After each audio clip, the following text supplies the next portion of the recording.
2020 టైంలో బాక్సాఫీస్ దగ్గర భీష్మ సినిమాతో బ్లాక్ బస్టర్ హిట్ కొట్టినా కూడా తర్వాత టైంలో వరుస ఫ్లాప్స్ ని సొంతం చేసుకున్న యూత్ స్టార్ నితిన్ నటించిన లేటెస్ట్ మూవీ తమ్ముడుతో ఇప్పుడు ఈ వీకెండ్ లో ఆడియన్స్ ముందుకు రావడానికి సిద్ధమవుతూ ఉండగా ఈసారి సినిమా మీద మంచి నమ్మకంతో ఉన్న నితిన్ కి నిర్మాత దిల్ రాజు కూడా నమ్మి మరోసారి నితిన్ మూవీకి మంచి బిజినెస్ సొంతమైందని చెప్పాలి. ఓవరాల్ గా తమ్ముడు మూవీకి వరల్డ్ వైడ్ గా వాల్యూ బిజినెస్ 24 కోట్ల రేంజ్ లో సొంతం అవ్వగా బాక్సాఫీస్ దగ్గర క్లీన్ హిట్ గా నిలవాలి అంటే సినిమా 25 కోట్ల రేంజ్ లో షేర్ మార్క్ ను అందుకోవాల్సిన అవసరం ఎంతైనా ఉంది. ఇక వరుస ఫ్లాప్స్ లో ఉన్నప్పటికీ నితిన్ నటించిన recent 5 movies pre release business లెక్క ఏకంగా 121 కోట్ల లోపు వరకు ఉండటం విశేషమని చెప్పాలి.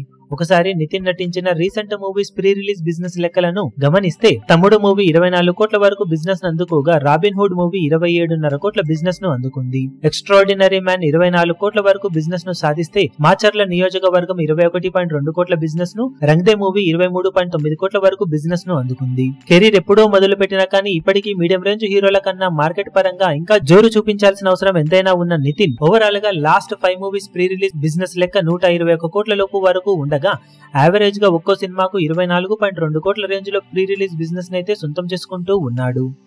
ఈ ఇయర్ రాబిన్ హుడ్ తో కంబ్యాక్ ఇస్తాడు అనుకున్న ఆ సినిమా నిరాశపరిచే రిజల్ట్ ను సొంతం చేసుకోగా ఇప్పుడు తమ్ముడు మూవీతో ఎంతవరకు అంచనాలను నితిన్ అందుకుంటాడో చూడాలి. మీరు ఈ సినిమా ఎలాంటి రిజల్ట్ ను సొంతం చేసుకుంటుందని ఎక్స్పెక్ట్ చేస్తున్నారు కింద కమెంట్ సెక్షన్ లో గెస్ చేయండి. ఈ వీడియో మీకు నచ్చినట్లయితే లైక్ చేయండి, షేర్ చేయండి, ఛానల్ ను సబ్స్క్రైబ్ చేయడం మాత్రం మరవకండి. ఏ చిన్న అప్డేట్ ను మిస్ అవ్వకూడదు అనుకుంటే బెల్ ఐకాన్ ను ప్రెస్ చేయండి.